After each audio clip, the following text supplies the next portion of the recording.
Hello, welcome to Kleppers Corner. Today in the news, it's August 1st, 2025. Please hold your applause until the tariffs hit.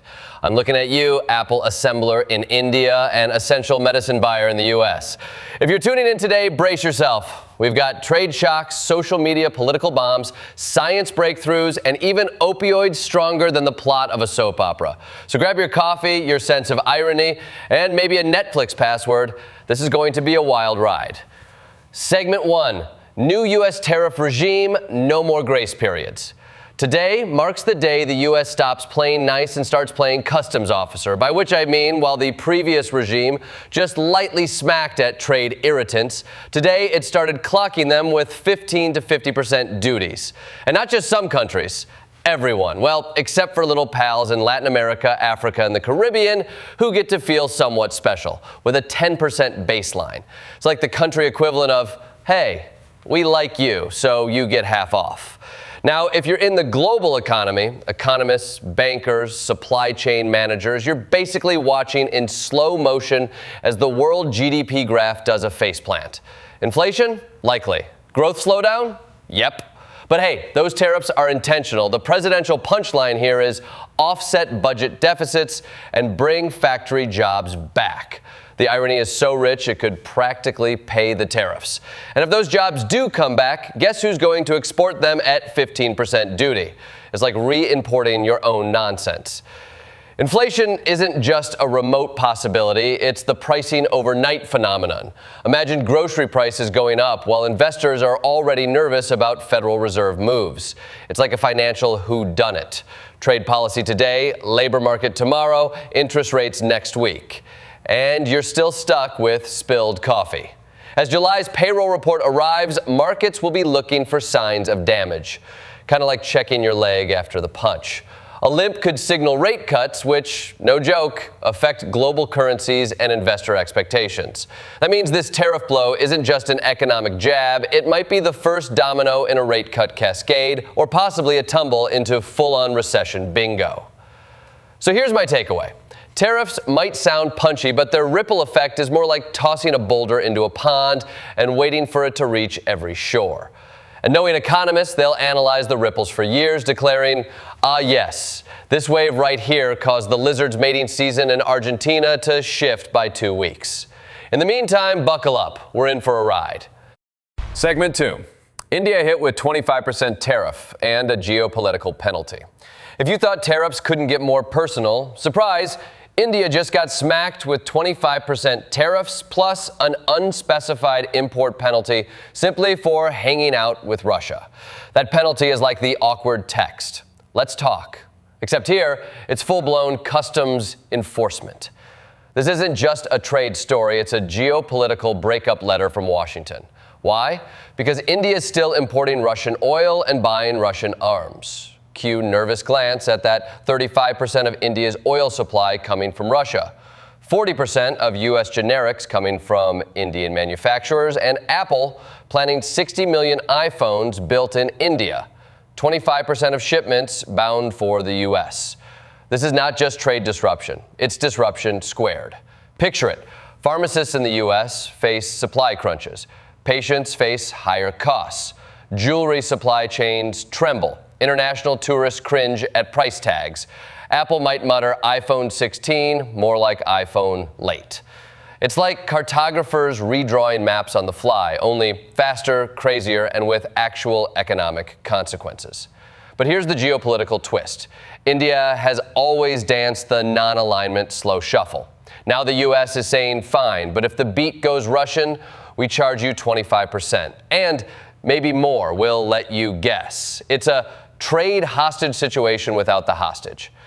India is negotiating its way through, saying they want a fair, balanced, mutually beneficial deal, which is kind of like saying, we'd like this breakup cake, but please leave us all the frosting.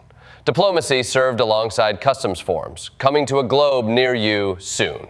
And let me just say, if international relations were a dating app, these tariff penalties look a lot like blatant ghosting with a nasty U.S. customs note attached. Segment 3. Tariffs on Canada, Switzerland, New Zealand, and allies are buying drinks elsewhere. Okay, if you're one of America's old buddies, say Canada or Switzerland, these tariff hits are about as pleasant as stepping on a Lego. Canada just got bumped to 35%, plus 40% on any goods that dare hop through an intermediary country like Switzerland. And Switzerland? A luxury watch just got taxed harder than my dreams of owning one, 39%. Their finance and pharma sectors are blinking ouch. New Zealand, who runs on sheep, wine, and dairy, is getting 15% slapped on everything, even though they usually run a trade surplus with the U.S. Thanks, but no thanks, says Uncle Sam. Norway's also scrambling to say, don't count us out, we want zero tariffs. And the justifications? Canada's been accused of weak cooperation on illegal drug trafficking, cozying up to the Palestinians. Oh, and trade imbalance led by U.S. oil purchases. I guess trade imbalance translates to we buy oil from ourselves, but you still blame us. Meanwhile, Switzerland is left sobbing into its chocolate, bemoaning the lack of debate. But check out the hits. Paris is down 1.8%, Germany down 1.7%, Hong Kong down over 1%. Global indices are wobbling faster than a toddler who just learned to walk. Even gold, usually the calm your nerves asset, got shaky. The currency markets, mixed bag, like bad lottery scratch-offs. Here's the bigger picture. This is more than trading tariffs. This is hitting your international buddies and diplomatic trust. It's like kicking over the Jenga tower you've been building with Canada, telling Switzerland to keep your watch, it's just decorative, and sliding the immigration forms under New Zealand's door. And as Europe scrambles and French President Macron warns that Europe doesn't see itself sufficiently as a global power, I imagine him muttering in his bunker, maybe if we taxed everyone less, Trump would like us again. The cracks in alliances are getting visible by the second. Segment 4, tariffs on Brazil and copper, because foreign policy is now a reality show plot. And just when you thought we'd run out of geopolitical slaps, surprise, Brazil's now on the Trump tariff hit list, with a whopping 50% duty on imports. Why? Because they prosecuted Jair Bolsonaro, and because they hurt the feelings of some American social media companies. That's right, we are now basing economic policy on whether or not you retweeted properly. Meanwhile, a 50% tariff on copper imports also just dropped. Copper, nature's duct tape for electricity, plumbing, and angry Reddit debates about metal conductivity. This means if you are hoping to buy copper wiring for a reasonable price, good luck. America's basically said, we'll pay double for a conductor as long as we control the political narrative that comes with it. Let's not gloss over this. Imposing tariffs because a sovereign country legally prosecuted its former leader is like suing your neighbor for mowing his own lawn. It's not only wildly invasive, it sets a precedent where domestic legal systems are now subject to U.S. Customs and Border Patrol scrutiny. And the cherry on top? The copper tariff isn't even linked to environmental protection, overproduction, or security. It's about punishing Brazil. We're basically turning international trade into The Apprentice, Geopolitics edition. You're fired, Brazil, and your copper too. Next up, tariffs on countries that don't like American cheese. Segment 5, US-EU trade agreement, tariffs with benefits. Okay, in the middle of this trade war tantrum, here's a twist. The US and EU reached an agreement. Gasp. That actually sounds functional. Most goods will face a 15% tariff. Sure, still pricey, but it avoids the previously threatened 30% doomsday rate. In exchange, the EU will buy $750 billion worth of U.S. energy, invest $600 billion in America, and go on a shopping spree for American-made military equipment. It's like the Marshall Plan. If the Marshall Plan came with a gas station loyalty card and a gun show ticket. They also agreed on 0-for-0 tariffs on strategic items like aircraft, generic drugs, semiconductors, and certain agricultural products. Basically, if it flies, computes, cures, or feeds, no tariff. But if it's a cheese wheel or wine bottle, you're getting taxed, Pierre. The underlying message, this isn't just about trade. It's about reminding Europe, hey, you know who can sell you natural gas without annexing Crimea afterward? Us. It's diplomacy by price tag. Also, this deal needs full EU approval, which means some poor parliamentary intern in Brussels is currently printing a 3,000-page document, sipping espresso and muttering, merde. So while this agreement avoids an all-out trade brawl with Europe, it locks both sides into a geopolitical cuddle. Less romance, more convenience marriage. It's the Costco membership of trade deals. Expensive up front, but hey, bulk energy discounts. Segment 6, US-China tariff truce or trade Armageddon. So here's where things get spicy. The US-China tariff truce is about to expire on August 12th, and talks in Stockholm haven't gone great.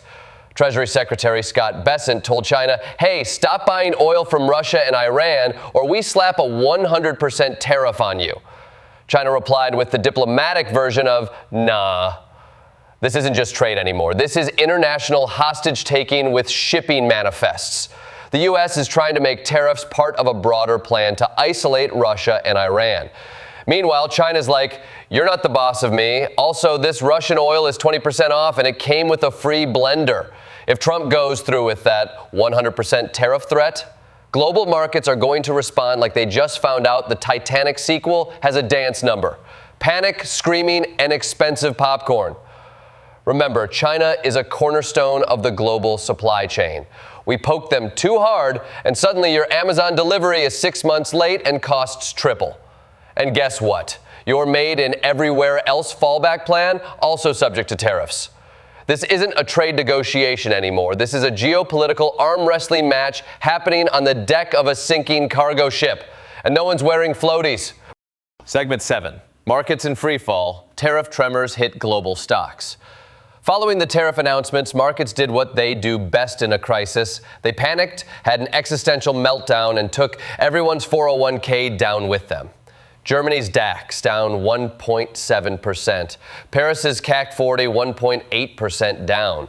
Britain's FTSE 100 dropped 0.7%. And South Korea's Kospi decided to try skydiving without a parachute, tumbling nearly 4%. Even the S&P 500 said, I'm out, falling for the third day in a row.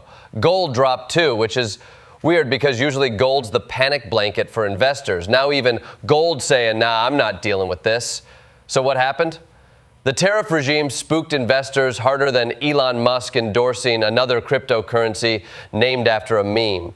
And with the July payroll report looming, the Fed is being watched more closely than a TSA agent eyeballing a suspiciously large shampoo bottle. If job numbers tank, the Fed might cut rates. If they cut rates, the dollar moves. If the dollar moves, investors freak. If investors freak, you get another week of business news headlines in all caps. And that's the beauty of this system. Tariffs lead to higher costs. Higher costs lead to weak hiring. Weak hiring triggers Fed cuts. Fed cuts affect global capital flows. And somehow, your shrimp cocktail costs more. We've created an economic Rube Goldberg machine where the ball starts at 15% tariff and ends at, why is gas $7 in my 401k a sad emoji? Segment 8. Russia bans gasoline exports, fueling its own crisis. Ah, Russia, always keeping things spicy. This time by banning gasoline exports until the end of August. The official line, seasonal demand and agricultural needs. The real line, we can't fix our refineries because of those pesky sanctions from the West. Also, we may have set a few of them on fire with bad vibes. Wholesale gas prices in Russia are up 30% since January. Because when you combine broken equipment, global isolation, and a president who thinks oil is also a foreign policy weapon, you get a pipeline of pain. So now, instead of exporting fuel, Russia's hoarding it like it's toilet paper in a pandemic, which is a subtle flex. It's basically saying, we might be isolated, but we still control the faucet. And let's not ignore the side eye from the rest of the world. Energy markets see this and go, wait, is this about domestic needs, or is this Putin's way of reminding everyone, including Trump, that messing with tariffs could lead to an oil shock? A polite little energy hostage situation wrapped in a just domestic priorities press release. If you're in Europe right now, you're watching this and texting your gas supplier with, you up? Meanwhile, somewhere in Texas, a guy in boots just got an alert that oil futures ticked up and yelled, yeehaw, in profit. Segment 9.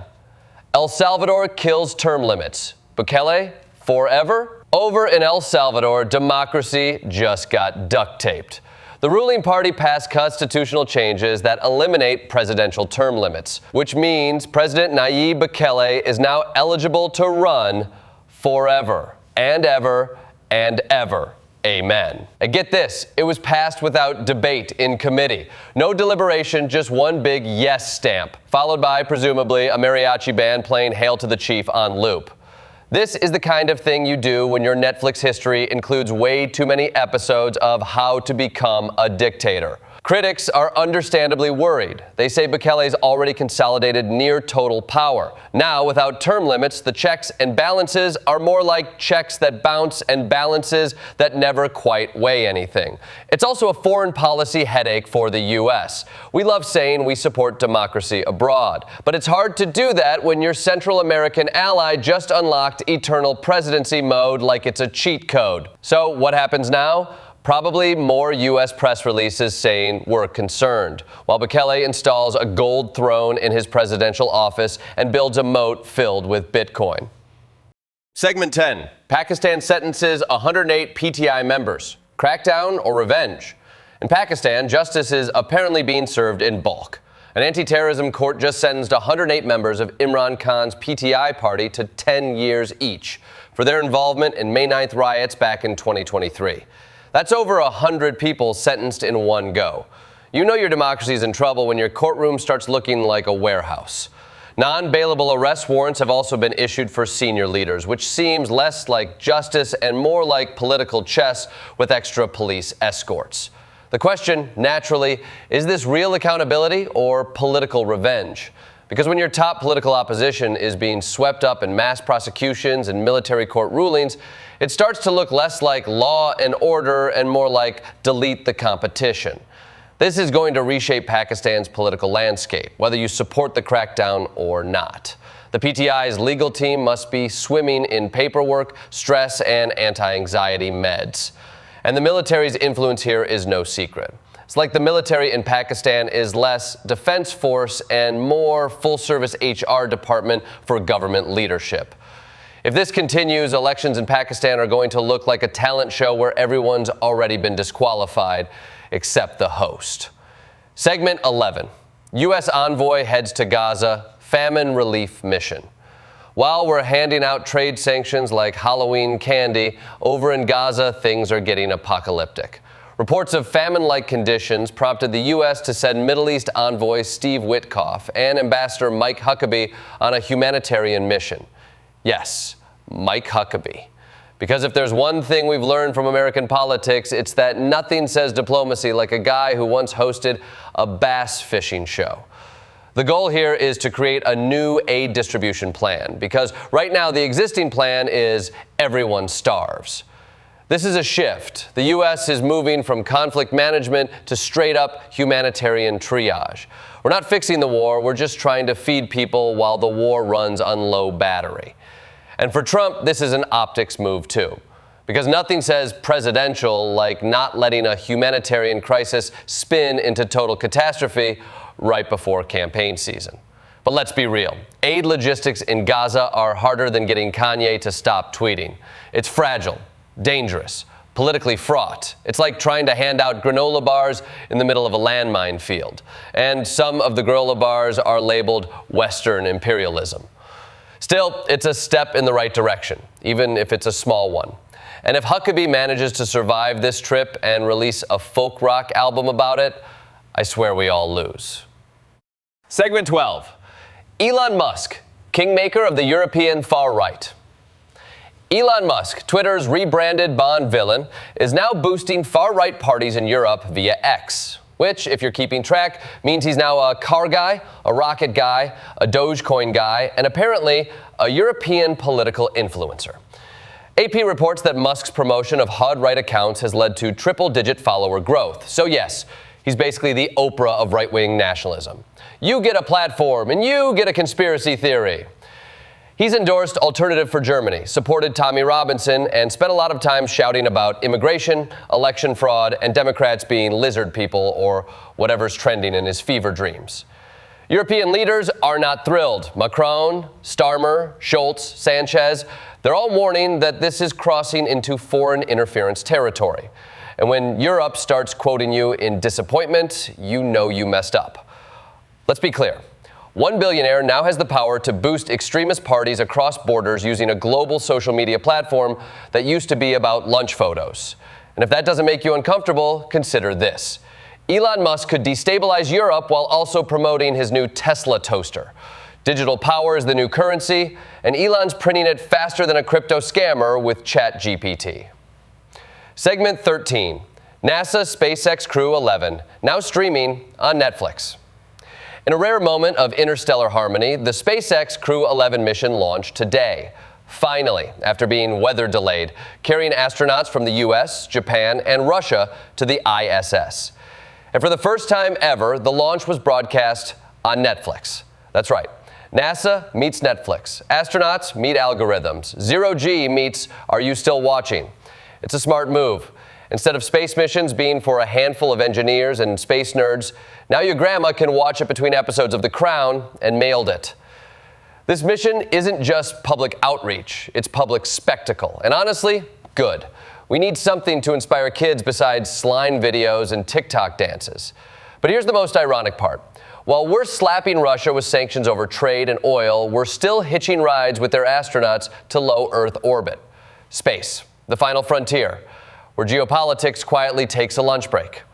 And let's be honest, putting space on Netflix was inevitable. We've had reality shows in the jungle, on the beach, in dating pods. Now, we're dating gravity. Segment 14, neutrinos detected. Science is cool again.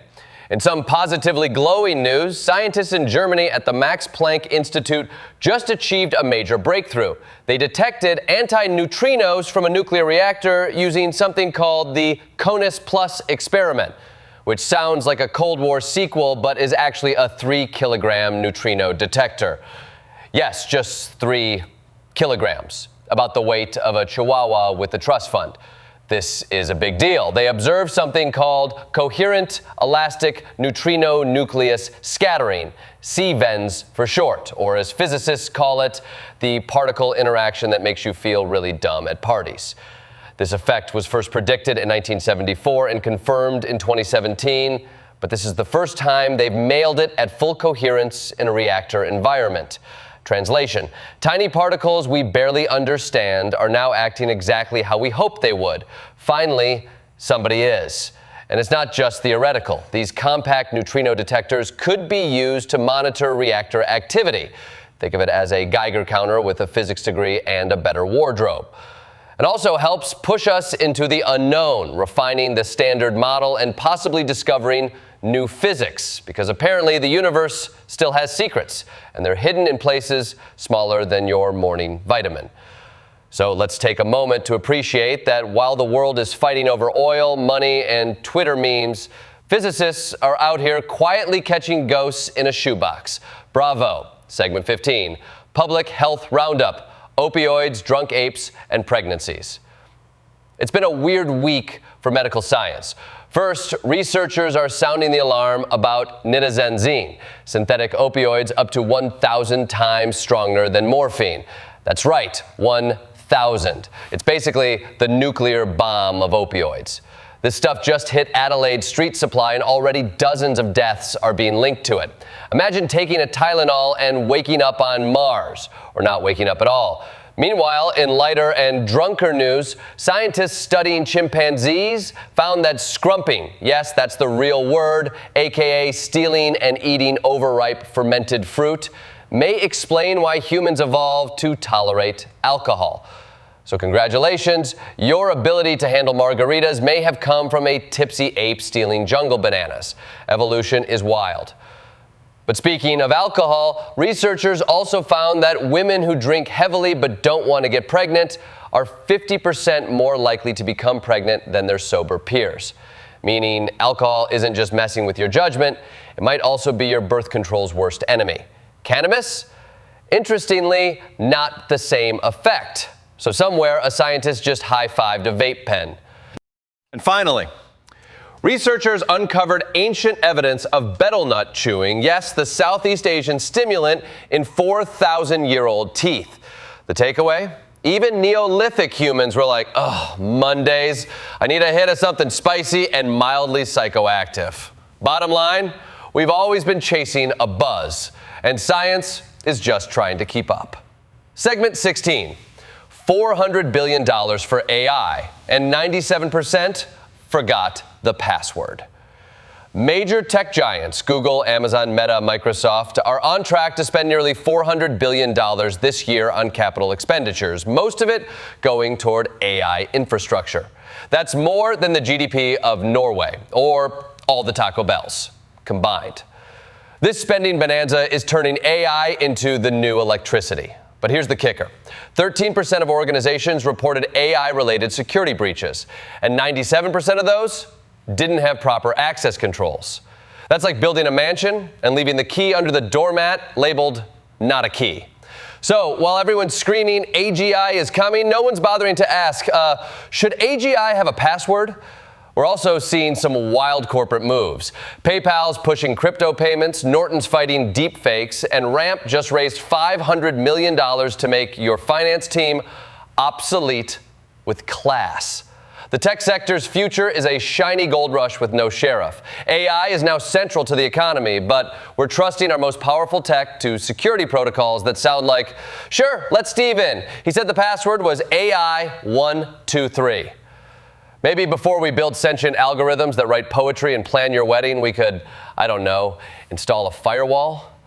Segment 17, double SSI payments and the Surgeon General's parenting pep talk. Let's end on something a little more grounded. Social security checks. August 2025 has a rare calendar trick. 2 supplemental security income payments. That's right, if you're on SSI, you get paid August 1st and August 29th because Labor Day falls on September 1st and the SSA doesn't want anyone shortchanged on barbecue cash. Meanwhile, regular SSA payments roll out through August depending on your birth date. If you were born before May 1997, you've already been paid. If you were born after, check your mailbox and try not to panic. And in other essential news, U.S. Surgeon General Vivek Murthy released a report titled Parents Under Pressure. It basically says, hey, parents are stressed, burned out, and dealing with more mental health issues than ever. Finally, someone noticed that raising tiny humans in a collapsing economy while filtering every meal through Instagram and every emotion through ChatGPT might be stressful.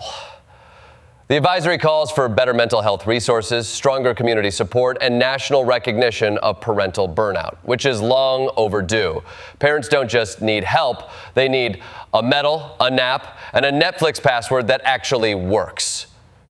So hats off to the SSA for remembering the calendar. And kudos to Dr. Murthy for reminding the nation parents aren't superheroes. They're just tired people who ran out of coffee at 6 a.m. In conclusion, so there you have it. August 1st, 2025. A day of tariffs, texture tantrums, and a trillion little trade wars unfolding in slow motion. Whether you're watching markets tumble, missiles get tariffed, or astronauts stream in HD, one thing is clear. The world is changing faster than you can say, wait, what's the import duty on that? We've got tariffs rewriting global trade, India balancing between Apple and artillery, allies like Canada and Switzerland being punished for basically having opinions, and China saying no thanks to a 100% tariff ultimatum. Meanwhile, scientific miracles are happening in German basements, AI is growing faster than its own firewall, and a chimp somewhere is eating drunk fruit and laughing at us all. This has been Kleppers Corner. Tune in next time when Elon Musk declares himself king of Mars, Russia bans exports of air, and someone at a press conference finally asks, so, who's running this thing again? Until then, stay skeptical, stay sane, and please check your AI security settings.